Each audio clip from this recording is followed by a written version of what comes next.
This is for both of you, but season 1 left us on a heck of a cliffhanger. Where does season 2 pick up?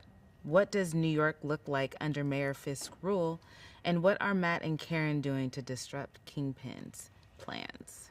So after the rise of the Kingpin, the kind of Wilson Fisk almighty at the end of season 1, we pick up 6 months later, and Matt and Karen are kind of the rallying point of a resistance. And Matt is out there wreaking havoc against the Fisk administration. They're being hunted. They're underground. The task force is stronger than it's ever been. And what we're seeing in season 2 is the fight against the Fisk administration. I guess it's like, okay, it's the big fight. It's finally Matt and Fisk fully unmasking themselves by putting their masks, by their suits back on. Yeah. And I think that's what's going to be really fun to. It's really fun to see, and it's also great action, great characters. We're able to dig into all of the other character storylines we weren't able to do in season 1, and we take it to a really unexpected place this season. What were some of the inspirations for season 2? I hear a lot was taken from the comics, but also from history. Yeah, I mean, so one of the big influences for me was a Pierre Melville film called Army of Shadows about the French resistance. You know, somebody misquoted it as like, they're doing a French Revolution story. No, French resistance. French resistance story, yes. I'm really interested in the rise of an autocrat. It was one of the things that we wanted to dig into when we built the Fisk administration, whether it's Nero, Pinochet, Franco, doesn't matter. But the resistances that push back and the undergrounds that form, these kind of shadowy cliques that lend themselves to vigilantes that push back against oppressive regimes. That became kind of, I don't know how to explain it, that was one of those things research-wise. I just went into 40s, 50s, noir, 30s, movies like Army of Shadows, that kind of world. There's a lot of what I would call French film noir in this story.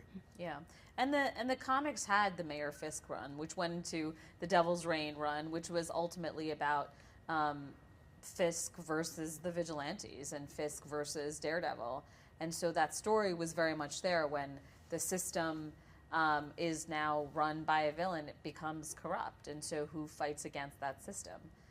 So it was a great combination of comics that we'd already created and the lessons of history.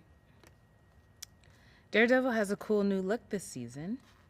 Can you tell me a little about his all-black costume?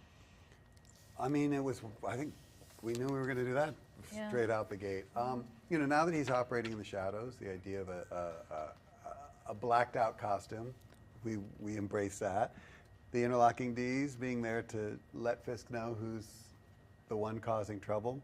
That was part of it. And then Vizdev and Emily Gunshore, our costume designer, the idea came up of the spray paint is wearing off throughout the season.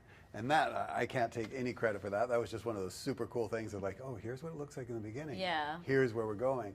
And as a metaphor for this armor being peeled away, being chipped away until there's just a person underneath. That was pretty cool. Yeah, it's really ripped out straight from the comics. Like there's some couple of great keyframe images, splash page images from the comics that we're able to take away. But the first I think paparazzi shot that ended up leaking of the suit, which we're like, oh, we can't have anyone see the suit, and it leaked, and I was like, oh, it actually looks pretty cool because it was like Daredevil, and there's like fire behind him. I'm like, this is great. Okay, this worked. We could have. Yeah, I think the question was like, did we do that? Did we do it? Like, no, it worked out.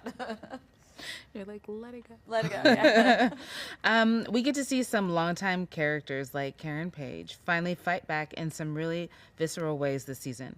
Without giving too much away, what can you tell me about the measures that Karen and other members of the Resistance are taking to fight back against Fisk? It's win or die. I mean, I think a character says that at one point. So, putting Karen in a place where she's way more physical, she's way more tactical, she's just more of a hero, that was a plan. I mean, and the actor trained, and the idea that she was going to come back, one of the things, because of the nature of the beast last season, she was in the very beginning and the very end. and we always said she came back for a reason. Well, we don't explain that reason super heavily in season 1. Season 2, this is the reason. This is why she's back. And I think in season 2, I feel like she's probably processing so much more of Foggy now than she did in season 1. She kind of ran away, and Matt was dealing with the ramifications of everything that happened in season 1. In season 2, she's back, and she has to process that. And in a strange way, I think it takes her to darker places, but also kind of inspires her to get deeper into the fight with Daredevil. Even though they're together, they're conducting themselves in slightly different ways, and I think that's really cool to show. And that's a tribute to Deb, because I think she came back saying, you know, look, she's coming into this with grief and rage and wanting vengeance. Yeah. Fans have been looking forward to the return of Jessica Jones. Can you tell me about the decision to bring her back into the fold? I didn't even know if it was a decision. It was like an assumption. Like, It was also like, please let us do this. Yeah. I mean, I pitched it season 1, and that it wasn't. We weren't able to pull it off in the first season, and I'm very grateful now because it's so much more. It fits in with the story so much better in this season. So we knew. I think from day 1, it was something that I wanted to do. It was something that the studio was, yes, let's. And then it was finding the best way, and I don't want to spoil anything, and I won't. What's amazing is that entrance takes us to a place that now kicks us forward, which is great. Yeah. That we didn't expect. Yeah, I mean, we're just lucky. We're just lucky it worked out in season 2, and she's such a delight, and she's so excited to be back, and also it'll be great to show her many years later how that character has evolved. Many years later, in a person who has not aged. Yeah, she looks the same. She shows up, and I'm like, okay, what? Because the last time I saw her was 10 years ago on set of Jessica Jones. Yeah. That's hilarious. We're introduced to 2 new characters in season 2. Matthew Leonard's Mr. Charles and Lily Taylor's Governor McCaffrey. I'm glad somebody finally asked. Can you tell me about casting them in these roles? Yeah. Yeah. Okay. Yeah. Go for it. Yeah. So with Mr. Charles and Matthew Lillard, Matt's a really good friend of mine. We play D&D together. We knew we were going to do somebody from the intelligence community, and when I thought about what type of person it would be, I'm like, I'm going to do the Matt Lillard version of this. You know, the guy who walks into the mayor's office munching on a hero. Like, I knew that was the kind of flavor that we wanted. Then with Lily Taylor, it was one of those kind of great things that her name came up. Yeah. Vincent and her are good friends. They'd worked together way back when in Mystic Pizza, I think it was. And it was, again, no-brainer. Like, and so she came in as the governor, and that was just a great, I mean, sometimes casting all works out. And the governor role was the governor until it became Lily Taylor, and then we built something more. Yeah, we're very lucky we got Lily. I feel like the governor character became so much more interesting and impactful with her joining us, and I think that the connection and history with Vincent is actually very cool. And the joy is there when they're in scenes together. Yes, even though they're supposed to hate each other on screen. Yeah, it's great. It is funny because, I mean, you talk about these actors, Matthew Lillard, Vincent D'Onofrio, Lily Taylor, they've all worked together in the past. Yeah. So you put them in this new iteration, and that history is informed. It's great. Yeah. I love it. I have one more question.